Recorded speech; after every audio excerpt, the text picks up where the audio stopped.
अस्सलाम वालेकुम dear students, उम्मीद करता हूँ आप सब खैरियत से होंगे। एक्सरसाइज 17.2 है हमारी और क्वेश्चन नंबर 1 है, which of the following sets are disjoint overlapping exhaustive and cells. इस क्वेश्चन में आपको सिर्फ ये बताना है कि डिसजॉइंट ओवरलैपिंग एग्जॉस्टिव और सेल्स किसे कहते हैं। तो इनको समझने के लिए हमें थोड़ी सी थ्योरी को समझना होगा। सो स्टूडेंट्स, डिसजॉइंट सेट्स का मतलब क्या होता है कि दो ऐसे सेट्स जिनके दरमियान कोई भी एलिमेंट सेम ना हो। अब देखें इसमें क्या दी हुई है हमें एग्जांपल, एक सेट हमें दिया हुआ है ए और एक सेट हमें क्या दिया हुआ है बी। अब ए के जो एलिमेंट्स हैं वो क्या है 1 3 5, बी के जो एलिमेंट्स हैं वो क्या है 2 4 6। अब आप गौर से देखें, ए और बी दोनों आपस में मैच बिल्कुल नहीं कर रहे क्योंकि दोनों के जो एलिमेंट्स हैं वो दोनों के डिफरेंट्स हैं। एक में 1 3 5 है और दूसरे में 2 4 6 है।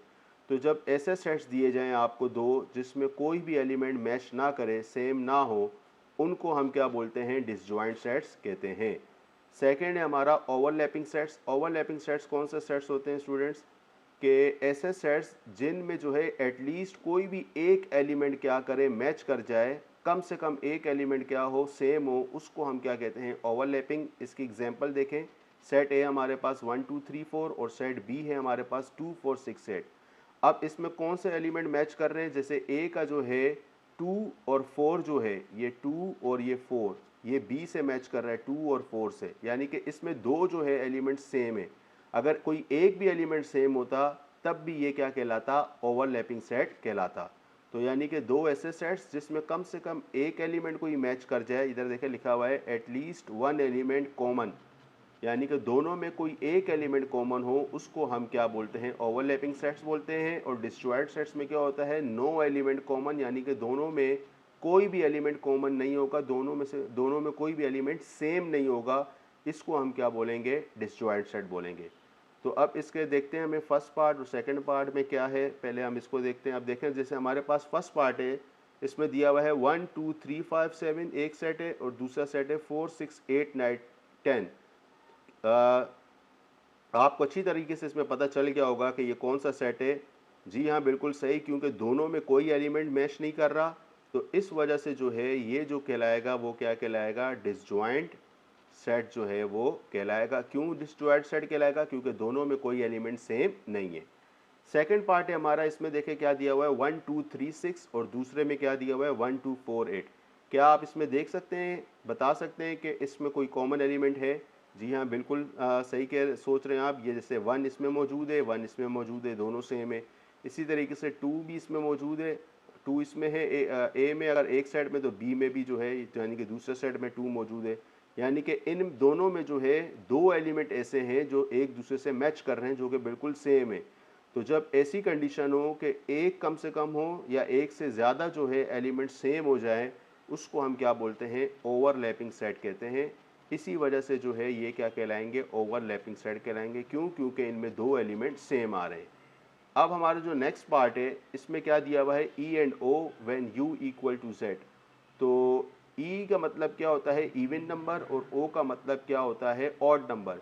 क्या इवन और ओड नंबर एक दूसरे के बराबर होते हैं, नहीं हो सकते, क्योंकि दोनों ही अलग अलग नंबर हैं। आगे हमें कह रहे हैं कि u जो है वो बराबर है z के। u डिनोट्स यूनिवर्सल सेट, यानी कि u जो है वो क्या है, यूनिवर्सल सेट है। और ये किसके बराबर है, इंटीजर्स के। इंटीजर्स वो नंबर्स होते हैं स्टूडेंट्स जो प्लस में भी होते हैं, माइनस में भी होते हैं। तो ज़ाहिर है इवन नंबर्स और ओड नंबर भी ऐसे नंबर हैं जो प्लस में भी पाए जाते हैं और माइनस में भी पाए जाते हैं। लेकिन यहाँ पे बोल रहे हैं कि अगर ई एंड ओ को अगर हम क्या कर लें, इसका ये जो है ये किसके बराबर है, यूनिवर्सल सेट के बराबर हैं। और आगे से यूनिवर्सल सेट जो है वो किसके बराबर है, इंटीजर्स के। तो यहाँ पे हम देखते हैं कि कोई कौन सी इसमें जो है वो फिट बैठता है। अब अगर हम आगे जाएं तो ये हमारे पास तीसरा सेट है स्टूडेंट्स, एग्जॉस्टिव सेट्स।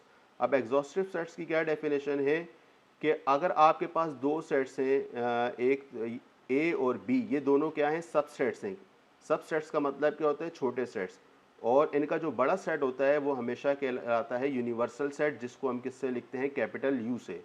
अब आप देखें कि अगर जो है ऐसे दो सेट्स जिनमें जो है कोई भी एक एलिमेंट जो है वो क्या हो, सेम हो जाए, एक हो जाए या एक से ज़्यादा हो जाए। अब जैसे ए सेट है आपके पास, कौन से एलिमेंट्स हैं, 1 2 3 5, 1 2 3 4, और बी में जो एलिमेंट्स हैं वो क्या है, 1 3 5।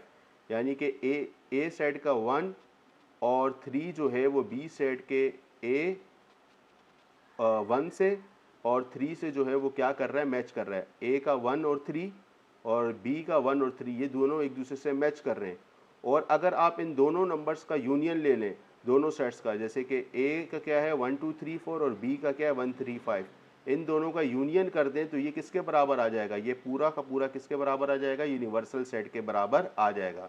यानी कि यूनिवर्सल सेट के अंदर ए के भी नंबर मौजूद हैं जो कि क्या है 1 2 3 4, ये देखें 1 2 3 4 मौजूद हैं, और बी के क्या है 1 3 5 और 1 3 5 भी मौजूद हैं।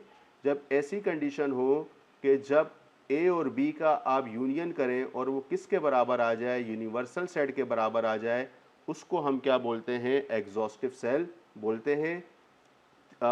हमारी जो लास्ट जो है वो है इसमें सेल्स किसको कहा जाता है। सेल्स से मुराद क्या है कि अगर आपके पास ए और बी जो है दो ऐसे सेट्स हैं जो आपस में कॉमन ना हो, यानी कि जो आपस में क्या हो, डिसजॉइंट हो, जिनमें कोई भी एलिमेंट क्या हो, सेम ना हो, तो ऐसी कंडीशन में क्या होता है कि अगर दो सेट्स आपस में जो हैं वो कॉमन नहीं है, सेम नहीं है, तो उनका आंसर ज़ाहिर है एम्प्टी सेट निकलेगा।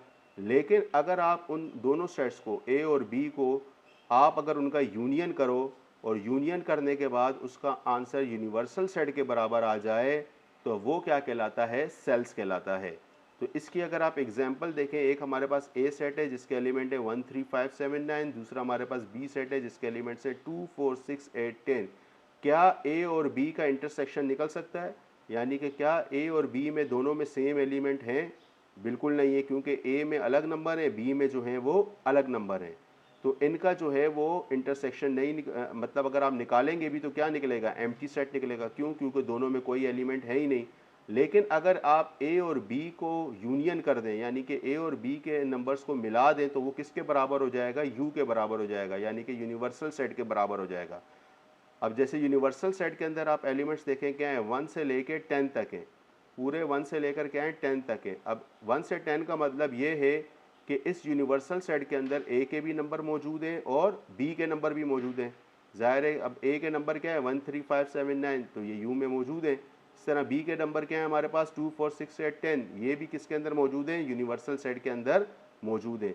तो जब ऐसी कंडीशन हो कि जब दो सेट्स हैं उनका अगर आप इंटरसेक्शन लो वो एम्प्टी सेट के बराबर आ जाए। देखें अब यहाँ पे क्या लिया है, ए इंटरसेक्शन बी, अगर इनका इंटरसेक्शन लो ये किसके बराबर आ जाए, एम्प्टी सेट के बराबर आ जाए। और अगर आप इनका यूनियन लो, जैसे ए यूनियन बी है, और वो किसके बराबर आ जाए, यूनिवर्सल सेट के बराबर आ जाए, उसको हम क्या बोलते हैं, सेल्स बोलते हैं। उसको हम क्या बोलेंगे, सेल्स बोलेंगे। क्यों? क्योंकि इंटरसेक्शन लेंगे तो एम्प्टी सेट आएगा और यूनियन लेंगे तो उसका क्या आ जाएगा, यूनिवर्सल सेट आ जाएगा।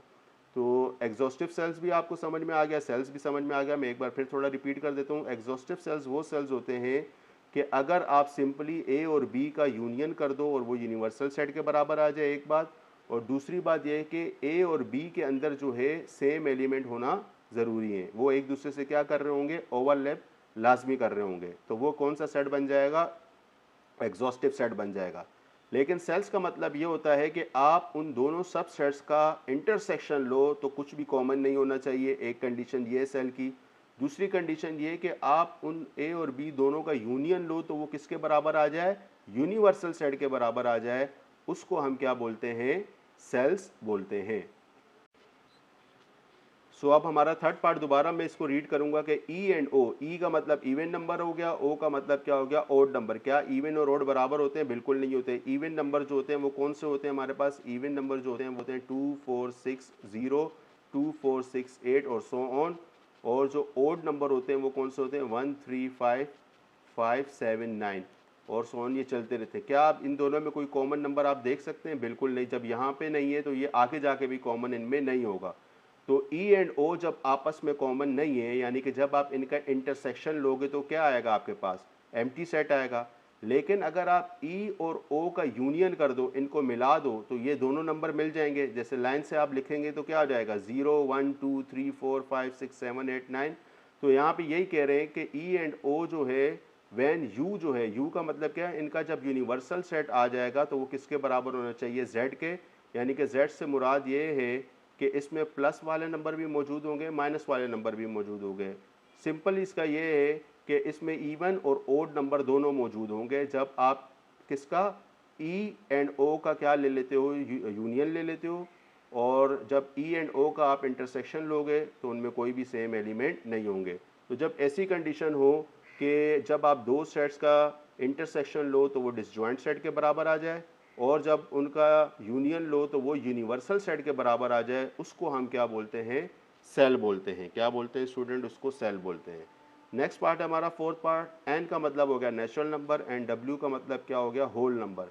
नेचुरल नंबर वो होते हैं जो 1 से शुरू होते हैं, होल नंबर वो होते हैं जो 0 से शुरू होते हैं। अब आगे हमें क्या बोल रहे हैं कि यू जो है यूनिवर्सल सेट में कौन से नंबर्स आएंगे। एक्स जो है ये बिलोंग करता है जेड से, इंटीजर से, और एक्स जो है उसका जो नंबर है वो ग्रेटर भी है 0 से और 0 के इक्वल भी है। यानी कि इसमें एक्स ऐसा नंबर होगा, ऐसे एलिमेंट्स होंगे जो 0 से शुरू हो रहे होंगे, और जो है जिसका जो पहला नंबर होगा वो क्या होगा, 0 होगा। यानी कि 0 से बड़ा भी हो सकता है और 0 से छोटा भी हो सकता है। तो 0 से बड़े कौन से नंबर हो गए, 1 2 3 4 जो कि नेचुरल नंबर हो गए, और 0 वाला नंबर कौन सा हो गया, 0 1 2 3 वो होल नंबर हो गए। यानी कि जो 1 से शुरू हो रहे हैं वो नेचुरल नंबर हो गए, और जो 0 से शुरू हो रहे हैं वो कौन से नंबर्स हो गए, होल नंबर हो गए। तो जब आप एन और डब्ल्यू का यानी कि नेचुरल नंबर और होल नंबर का आप जब इंटरसेक्शन लेते हो तो उसमें कॉमन एलिमेंट मौजूद होंगे। सिर्फ 0 को छोड़ के आगे के जितने भी एलिमेंट्स हैं वो सारे के सारे क्या हो जाएंगे, उसमें कॉमन एलिमेंट्स हो जाएंगे। इसी तरीके से जब एन एंड डब्ल्यू का आप यूनियन लेते हो तो वो किसके बराबर हो जाएगा, यूनिवर्सल सेट के बराबर हो जाएगा। जब ऐसी कंडीशन हो कि यूनियन लेने से वो यूनिवर्सल के बराबर हो जाएं और इंटरसेक्शन लेने से उनमें कॉमन एलिमेंट मौजूद हो, तो वो क्या कहलाता है स्टूडेंट्स, एग्जॉस्टिव सेल कहलाता है। एग्जॉस्टिव सेल कहलाएगा। इसको हम क्या बोलेंगे, सॉरी एग्जॉस्टिव सेट बोलेंगे। इसको हम क्या बोलेंगे, एग्जॉस्टिव सेट जो है वो कहलाएगा कि ये कौन सा सेट है, एग्जॉस्टिव सेट है। नेक्स्ट हमारे पास लास्ट है Q and Q dash when U equal to R. Q का मतलब स्टूडेंट्स होता है रैशनल नंबर और क्यू डैश का मतलब होता है इररेशनल नंबर्स। और यहाँ पे कह रहे हैं कि यू जो है वो किसके बराबर है, आर के बराबर है। यानी कि यूनिवर्सल सेट जो है आर के बराबर है। यूनिवर्सल सेट में जो नंबर आएंगे वो सारे के सारे कौन से आएंगे, रियल नंबर्स आएंगे। और रियल नंबर्स वो नंबर्स होते हैं जिसमें कौन से नंबर शामिल होते हैं, रेशनल नंबर भी शामिल होते हैं और इररेशनल नंबर भी शामिल होते हैं। लेकिन अभी आप अगर यहाँ पे देखें क्यू और क्यू डैश का अगर हम इंटरसेक्शन लें, क्योंकि ये क्यू का मतलब रेशनल नंबर है और क्यू डैश का मतलब इररेशनल नंबर है, तो रेशनल और इररेशनल कभी भी जो है वो सेम नहीं होते। जब ये सेम नहीं होंगे तो इसका मतलब इनके कॉमन एलिमेंट भी नहीं निकलेंगे, और कॉमन एलिमेंट नहीं निकलेंगे तो ये कौन सा सेट हो जाएगा, डिसजॉइंट सेट हो जाएगा। दूसरा, अगर आप क्यू और क्यू डैश यानी कि रेशनल और इररेशनल का यूनियन लो तो वो हमेशा किसके बराबर होता है, रियल नंबर के बराबर होता है।